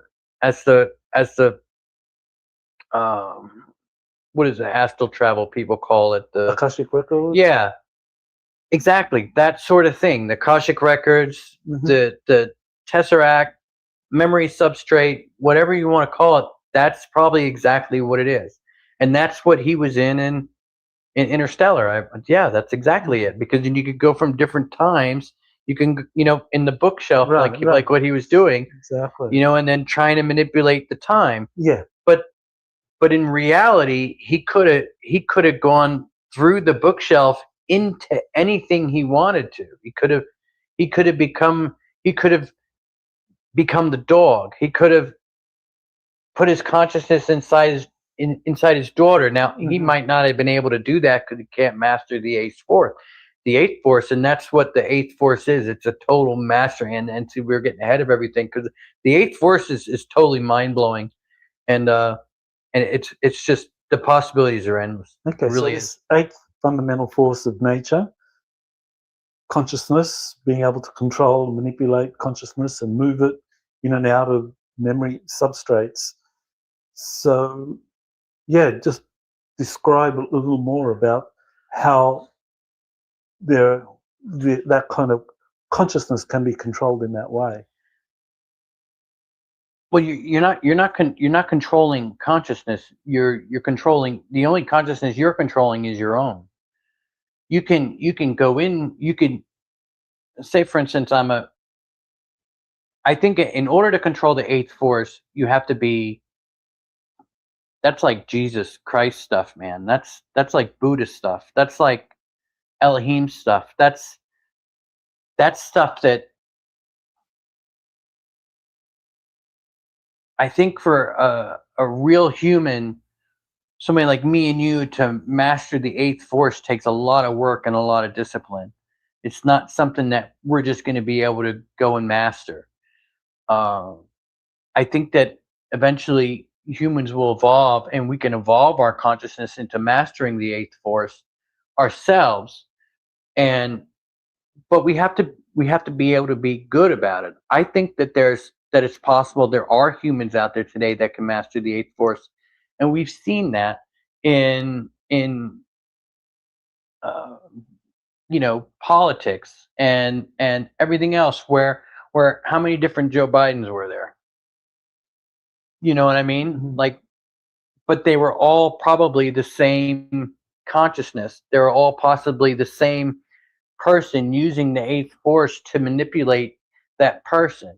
And then we start getting into the idea of clones. If I was a human being that was a master of the eighth force, I would assume that I would have to grow up in a family that also mastered the eighth force, and I was taught how to master the eighth force from the time that I was born. Just like we're taught a language. Like, look how great we are at talking and understanding each other, because we've been doing it since we were children. If we're able to teach our children mastery of the eighth force from the time that they're born, what they would be able to do as far as power and control over the planet is incredible. And so you're getting into clones and things. So let's just say, for instance, and I'll go back. I'm sorry if I lose anybody, and you feel free to edit out whatever you don't like. But this is where it gets so interesting for me, and it actually really is interesting for me, because you see it every day. Once you start looking into it, you see it every day, everywhere, all over the world. This eighth force, and how there's probably just a small group of families that are controlling everything, and they're doing it using this eighth force. This control of consciousness and this control of reality. Let's just say I'm one of these powerful families, and I'm 20 years old or whatever, and I want, this is, it's fun for me to pretend like I run the world. So let's just say we got somebody like Bill Gates. He creates something, and it's going to be worth a lot of money. I could then take my consciousness and put it into his body using the eighth force. Okay. And now I am Bill Gates. I am living his life, and I am suggesting to him through his, it's kind of like a possession. You get what I'm saying? If something happens to the real Bill Gates, say he gets cancer or he gets into a car accident, the technology today will allow me to have a clone of him that I could then put my consciousness into to continue that work that I was doing. Just like you have the Queen, say, of England, or the king, or princes, or whatever, that they stay in these powerful positions forever and ever and ever. But for all we know, it's many different bodies that they've gone through, but it's the same consciousness, because it's somebody else manipulating that position through the use of the eighth force.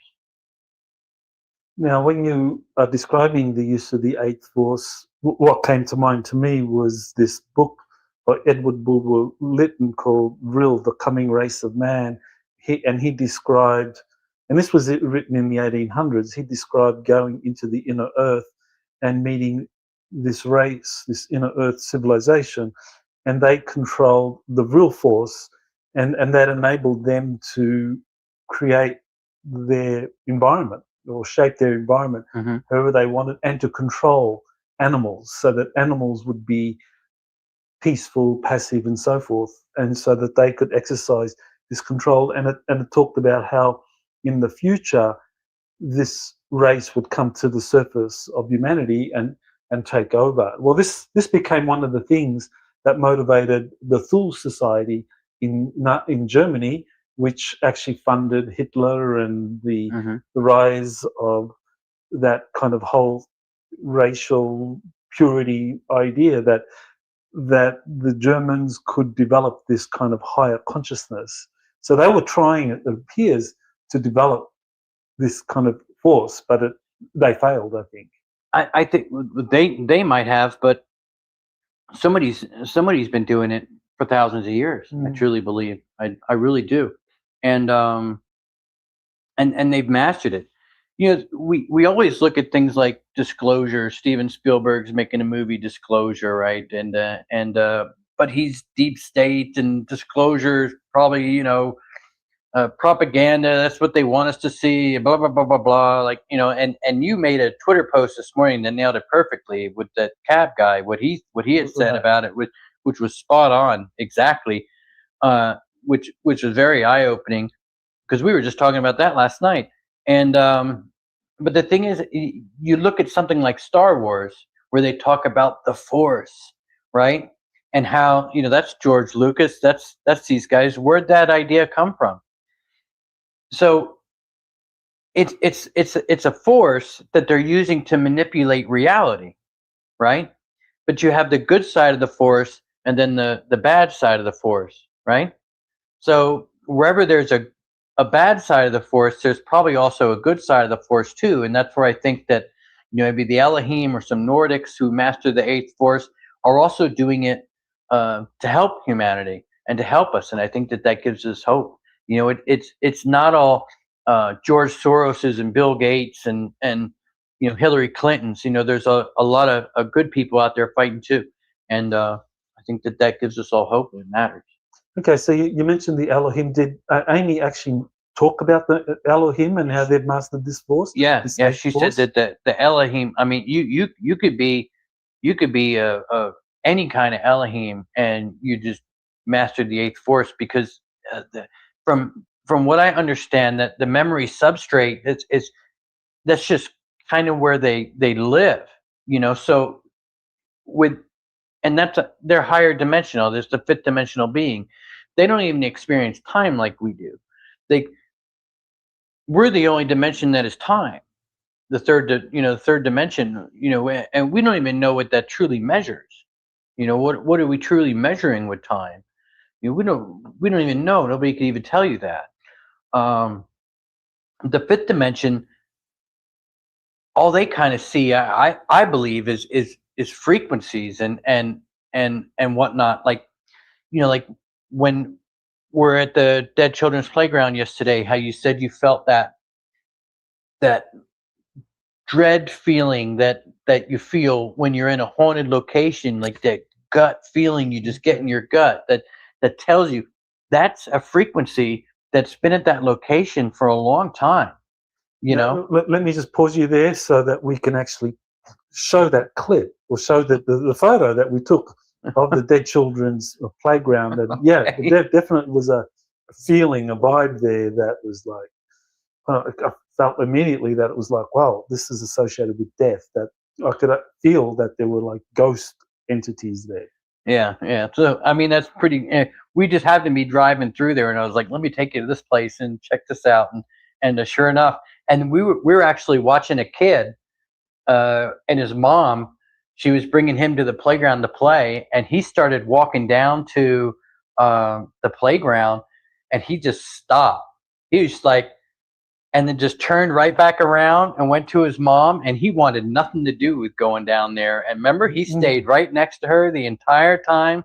She walked down there with him, and he just was not interested in playing at that playground at all. And then they wound up leaving.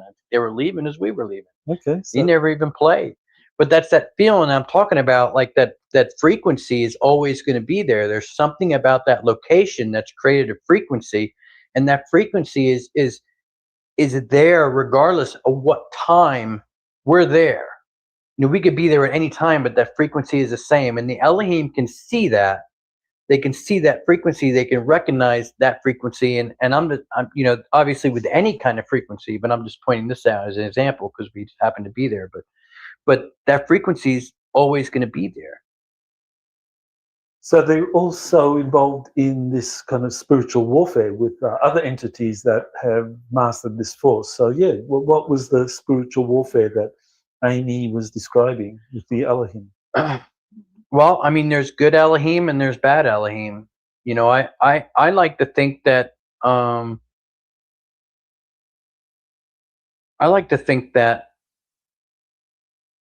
regardless what happens, this is where things start to get negative in your mind as far as what the nature of reality actually is. Because if you have good and bad fifth dimensional beings and they're fighting with each other and manipulating realities and controlling humans and the planet and I mean it's almost kind of scary to think about what the nature of reality really is. But at the same time, I mean, what do we got to do with their battles? Mm-hmm, you know? Mm-hmm. Now, you mentioned non-local realm being outside of space-time. That was one of the things you wanted to talk about. That was the memory substrate. I want to talk about the memory substrate. So that was the memory substrate. Yeah. So we've already covered. Yeah, we covered that already.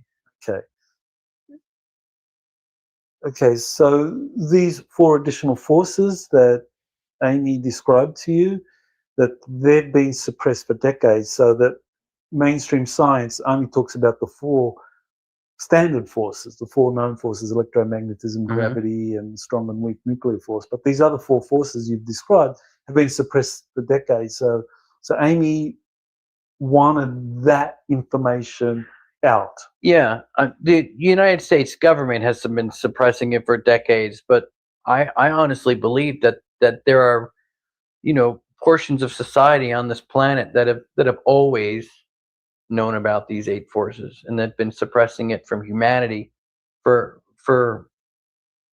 thousands of years. Thousands. Okay. All right. So you've been taken out to this location. You see the orbs. You have this long conversation with Amy. She describes the 4 additional forces, and then you come back and you're dropped off. And after that, you start experiencing surveillance by helicopters, vans. You want to talk about that? Well, it was a helicopter. We were having the conversation in the field, doing the orb stuff, and then that had stopped after a while, and we were talking about the 8th force, and we really got into talking about the 8th force, and we noticed an offspring off in the distance, and she was like, it's time to go, and that's when we hopped in the van and took off, and we went probably about a half mile from my house, but I don't know if she was dropping me off near my house or if she was dropping me off near the car, and my house just happened to be between my car and me at the time. You know what I mean? She wasn't like, okay, she was like, you got, can you get it from here? I was like, yeah, I got it from here. And that's when I got out. Cause they wanted to get back on the highway and they didn't want to get too far from the highway. So I just happened to be where I had actually gotten out. It was only about a half-mile walk to my house instead of a 1.5 mile walk to my car. So I just went home, and then I stayed at the house for like 3 days. My wife was at a wedding actually in South Carolina, I believe, and that's when that's when that's when the attack started happening to me. Okay, and so you've got surveillance, you've got attacks happening, and and it also affected your Uber driving. I mean, this was where it became really. I was home for 3 days. I got the car, and as soon as we'll get in it. As soon as I turned my Uber app on to work again, which wasn't until the next day after I got my car, I did one ride, and then my whole Uber account just shut down. And got a screenshot of that. We can talk about that. I've driven for this company they've taken my money. I had like $300 in the account that they haven't released. They keep saying, this really pisses me off because I've driven with them for a long time, and I understand that it probably looks like somebody was manipulating the account because Amy was getting me through the Uber app somehow, and maybe that's how. Maybe they were just trying to shut down her ability to get in touch with me when I was just randomly out there working. I mean, maybe they figured that out somehow, and that's why they shut it down. But every time I keep talking to Uber customer support, hey, I need to get my money, and they're like, well, you've been deactivated for violating our community guidelines. The same bullshit stuff that YouTube tells you. When they take your video down, they don't ever give you a reason. You can appeal this in the app. If you feel that we've reached this in error, you can appeal it from the app, but then you go to log into the app and it's account locked. And then they'll say, well, your account's locked because your account's deactivated. And it's just the same thing. I'm like, I don't even want to talk about it anymore. Are you going to give me my money? So we're like, I'm getting ready to file small claims suit against them to go after that money and see how that plays out. But that was really upsetting. That second meeting with Amy, it's so earth-shattering as far as the concept of my reality, but it completely destroyed my current life. You know what I mean? Like my entire life is different. It's going to have to be different because there's no more doing what I've been doing. They've taken that from me. I can't even keep doing that. My wife can't even be at the house. She's in the house. Every time she comes by, she's nauseous. She gets sick. She gets headaches. She's literally throwing up all night long. And I'll tell her, this I told her what happened. She's like, I don't want nothing to do with this. I'm just going to my daughter's. So she's going to her daughter. She's like, I don't want no part of this. Because I told her, I was like, this is what happened. She took me to the car. We went to Kroger, and now this is, keep in mind, this is right after Amy had dropped me off on the corner. So it's 3 days. I'm pretty much hiding out in my house for like 3 days. I think I'm looking out the windows. I'm like, you can literally feel your skin burning. You know what I mean? Like it literally feels like, like when you're sitting in the sun and you're sitting in the sun for a long time out by the pool or something, and you can just feel the sun, the heat all over you. That's what it feels like, but you're sitting on your couch in your house. You know what I mean? It's really strange. And you get the headaches. I didn't get any of the nausea. There was one night I got nausea real bad, but she couldn't deal with it at all. She couldn't handle it at all. It really affected her differently. And maybe that was something they were trying to do too. Like, I'm not really sure, but it completely changed everything. So my wife gets back after 3 days. I'm complete paranoid mess at this point. You know what I mean? Like what's going on? thinking about all the stuff that I've learned, and I'm researching, I'm doing this all this crazy stuff. I messaged you, told you everything that had gone on. I don't think I heard back from you for like a week. She drives me to the car, and then we go over to Kroger. And as soon as we get out of the car at Kroger, helicopter flies over, and I'm waving at him like this. I'm like, hello, I'm here at Kroger. And my wife just, she thinks I'm joking around, like I'm just kidding. And we get done with Kroger, go back home, unload the car. And as we're walking up to the place, the same helicopter flies over again. I'm like, see? I was like, they're just making, because my wife, she's a brunette, whatever. So I was like, they're probably wondering if you're actually Amy. Maybe they thought, they lost her after that night or whatever, and maybe she thought you'd been here 3 days. She'd been at my house for 3 days or something, and they just wanted to make sure it wasn't her. So that's kind of what I told her. And then we had to go to the AT&T store. That's when the vans were following us all around. I sent you pictures of the vans that were following us all around. And then she's like, I got to get out of here. I'm just going to go to my daughter's. I don't want anything to do with this. And that's when I was like, I gotta work. I gotta go out and work. These bills still have to get paid. And I literally went online, did one ride, and as soon as I ended the ride, dropped somebody off at their house, my entire account shut down. So this is a critical point in this whole story, because this is your main source of income. Yeah, it's my job. And that was cut out after a 9-year record, thousands of rides, over 10,000 rides. Okay, 10,000 rides over a nine-year period, and you never had a problem with Uber. Nope. But after this second meeting with Amy, you had your Uber account closed down, so you couldn't work with them anymore. And also, it meant that Amy couldn't contact you through Uber to request a ride from you so that she could meet you for a third time. Yeah. So that's critical, because people will say, well, where's the evidence? Where's the evidence? Well, you've actually got a screenshot of your Uber account being inaccessible, that you can't enter it. And then they'll put you through the loop of your account's been deactivated because of violations of community guidelines. You can appeal this in the app. Yeah. And then you open up the app, account is locked. I'd be like, but I can't appeal, because I'll send you those screenshots too. But what are the chances of that? I mean, you're talking about a 9-year record, driving with Uber, 5-star ratings, 10,000 rides. You never had a problem, and now you meet Amy Eskridge, and as you said, after the first ride, after 3 days after meeting her, you're locked out of the account. I mean, the chances of that are just infinitesimal. Yeah, I don't know if I don't know what it was. I honestly don't know what it. I mean, Amy somehow was able to manipulate the Uber to where she was able to make it look like she was requesting a ride from me, and was able to get me through the Uber app somehow to the location she wanted me to be at.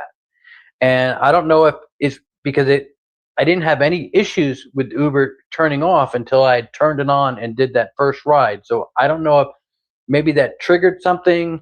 Maybe they saw that I was back on and was like, we gotta shut this down. Maybe she had accessed it somehow. I mean, I don't know what it exactly happened there, but yeah, that was that, and that's very, Okay, so that's a very important development, because it's evidence, and you've got the screenshot. And the second thing is what happened to your wife. I mean, again, just after this second meeting with Amy, your wife starts experiencing nausea and starts throwing up every time she enters the house. Literally. So something was being beamed into your house that affected your wife adversely like that, and that has affected your relationship. It has, yeah. And so again, people say, well, where's the evidence? Well, right there. Your wife got sick every day after entering the house, after this second meeting. Yeah, it's it's a warfare. Okay. I somehow got caught up in this, and there's nothing I could do about it. I'm in it. And then you messaged me back, and that's when I would, you messaged me back, and I was like, you were like, this amazing story, blah blah blah, and then we started talking. I think I sent you some stuff on the forces after that, That's right. Yeah. and you were like, I was telling you about these problems I was having with the microwave attacks, and I think I told you about Uber. I had sent you the screenshots of Uber, and then I was under severe attack at that point, and then you were like, well, do you want me to put this out there? And I was like, just put it out there. Say something, get it out there. Let's start this.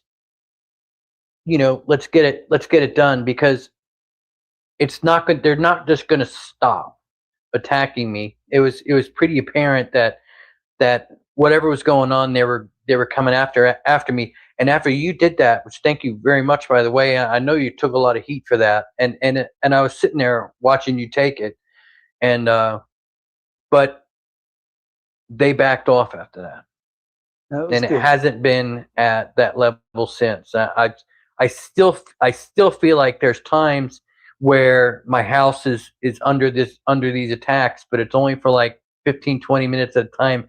Maybe they're just mapping the house or something, or something like that, where seeing who's in it or whatnot, because they could do that. They could Right, yeah, and that was really what I found amazing, was that just saying on Twitter, announcing that Amy Eskridge wasn't dead, that the backlash was just huge, and it was like it appeared coordinated. It appeared to be just, I believed that it was like web bots just being unleashed. Yeah, but they weren't. And a lot of these guys, I follow. There's a few of these guys that really went after you that I followed, and that I respected as a channel, as an account that I followed. I'm not going to name names, but there were a couple. I mean, hello, if we follow each other on X, and you criticized him over that post, yeah, I was very disappointed in you, and we'll leave it at that. Like you never even gave, how could you talk about how society has lied to us over our entire lives about the history of civilization, and then criticize somebody for coming out and saying something without even giving him a chance to speak his part of the conversation? You know what I mean? Yeah, it was like how dare you challenge? Who do you really work for? Yeah, it was like it was almost like this assumption that Amy Eskridge was dead, and that if you claimed to be in touch or knew someone who was in touch with her, that somehow you were part of this scam. You were trying to defraud the public, and shame on you. And it was like, as you said, it was like, well, hang on, we've got information and evidence to release, and at that point, I had just announced that this is what I'm going to do over the next week. Yeah, and this isn't a new idea of people faking their deaths. This isn't something that me and you just created now, and this has never been heard of before. They talk about it with Charlie Kirk all the time. They talk about it with JFK. I've heard JFK's still alive. You hear about it with Elvis. You hear about it with all of these other different people, and they're never been as viciously attacked as they were when you mentioned Amy Eskridge. Like, what was the disconnect there? That was obviously it was interference. It was run interference. It was amazing to me that I don't know, that just, it blew my mind, and that's why I decided to go ahead and let's do this in Huntsville. Let's do this. I at least owe you that. You took a lot of heat.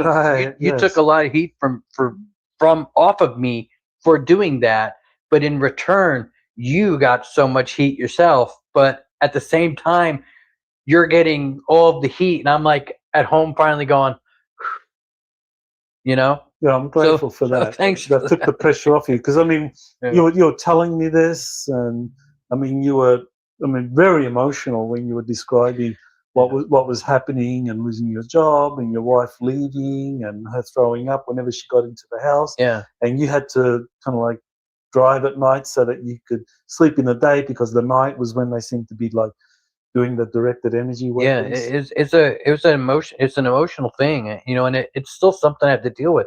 You know, I've got to clean up all the pieces from it. Right, You know, right. so So this is something that is at this point ongoing. I mean, you haven't been able to communicate with Amy ever since your Uber account was kind of like shut down or suspended, and so right now you're leaving Huntsville after being here for 9 years. yep. And you didn't have any plans, like going back, say April. You didn't have any plans to Yeah. leave Huntsville. You were here. You loved it here. Yeah, I've been here a long time. I've built a life here. I've been, you know, I've And now, as a consequence of these meetings with Amy and the kind of like what has been released, you have had to leave. You and Yeah. your wife decided to leave Huntsville. and it's sad because you know my wife and I talk about this all the time. You know, where we live now, we've lived there for, you know, it'll be 10 years. I think it's September or something. But we've never lived anywhere longer than where we've been right now. You know, a lot of, you know, and I know a lot of people have lives where they grow up in the same house, you know, and you know their parents leave them the house, and then they die in that. You know, they've been in that house their whole life, and you know what? That's awesome, great for you. I never had that kind of life. You know what I mean? I had a life where I was bounced around in foster homes and everything else growing up. So it was tough, and you know, to actually have a place that was home, you know, where I've lived that longer than I've lived anywhere my whole life, very special, and meant a lot to me. And it's gonna be sad. Right. Well, you know, the thing here is that a lot of people watching this are going to be asking the question, can this be real? Did you meet Amy Eskridge? Was it really her as opposed to an imposter, someone claiming to be Amy as part of some elaborate hoax or psyop? But the things that you've experienced, you know, your Uber job and your wife being attacked and throwing up at night and the decision to leave, I mean, all of that kind of like leads to the conclusion that this is very real. Because if it was a hoax, why would these things be happening to you? Well, I I understand that, you know, there's a lot of different things that go on in the world. You know, you have CIA mask programs, and you know people wear masks, and you know clones and lookalikes, and you know, I mean, good God, I mean, how many Bidens were there, right? I mean, they can obviously make more than one of anybody, you know. But yeah, I mean, I have to acknowledge the fact that, you know, maybe, you know, it was not, but yeah, I truly believe it was. It just, all the pieces just fit. Mhm. All the pieces just fit. I really do think it was her. If I never went through that 3 days with the helicopters and the microwaving and everything else, and the wife throwing, if they had just left me alone, I probably would have just blown it off. You know what I mean? But it was only because of all that that I felt like I had to stop it somehow. You know, like just I honest when I told you to post that, I didn't know if I was gonna make it the week. You know what I mean? Mhm. I I thought I was totally being targeted to be taken out. That's why I was like, just get the information out there, and whatever happens to me happens to me. And then once the information was out there, it stopped, and that surprised me. Mhm. That surprised me. So, what lies ahead for you now? I mean, you're leaving Huntsville. By the time this interview is publicly released, you Yeah. would have left Huntsville after living here for 9 years. We've gone somewhere else, and so what are the chances of there being a third meeting or Amy being in touch with you? What do you think the future holds for you? If there's going to be a third meeting with Amy, it's going to come after disclosure. if she gets in touch with me if she gets in touch with me somehow where I'm going, and I'm not going to release that information, sorry y'all. If she gets in touch with me wherever I am and is like, hey, can you just fly in for a couple days or something? Yeah, I probably do that, but I, it'd be great if maybe she'll knock on my door, wherever I am, if she's able to somehow. I mean, who knows, right? I mean, can she just get in a craft and fly right over there? No big deal. Maybe that'll happen. I don't know, but all I know is that that the story's out there. We got the 8 forces to study and look at, and we pay attention to Huntsville. We need to pay attention to what's going on in Huntsville.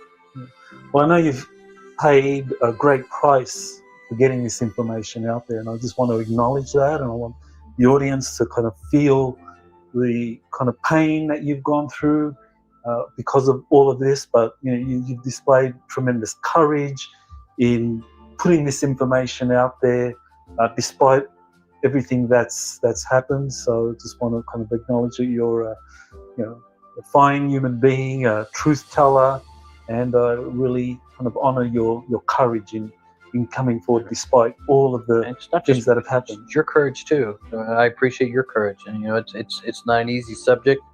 I do want to let people know that I understand that there could be a lot of programming that you've received to where anything that goes against what you perceive to be reality makes you angry and hateful. All I have to say is that if you feel that way about this information, then you need to think about who's really in charge of your emotions. Well, thank you, Michael, for being on the show, and I hope that we can do this again soon. Right. And tip your Uber drivers. You have been listening to Exopolitics Today with Dr. Michael Salla. Please remember. All right, guys. Let me kill that music there, at least in my ears. Well, that was it.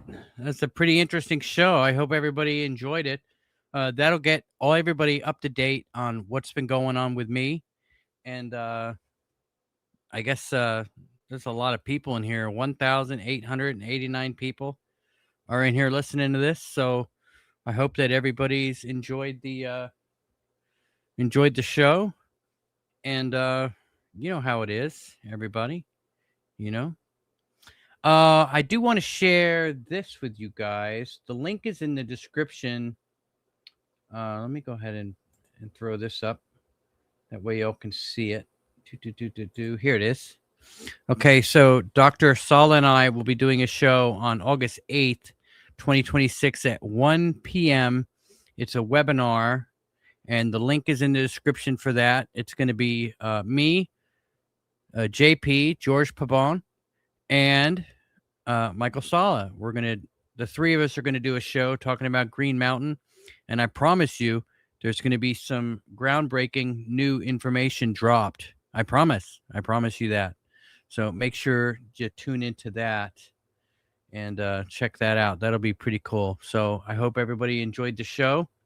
We definitely have a lot of really good, interesting stuff coming up on season 3 of Conflict Radio. We're going to have a co-host for a few shows. That should be a lot of fun. And you know the drill, everybody. Batten down the hatches and be safe.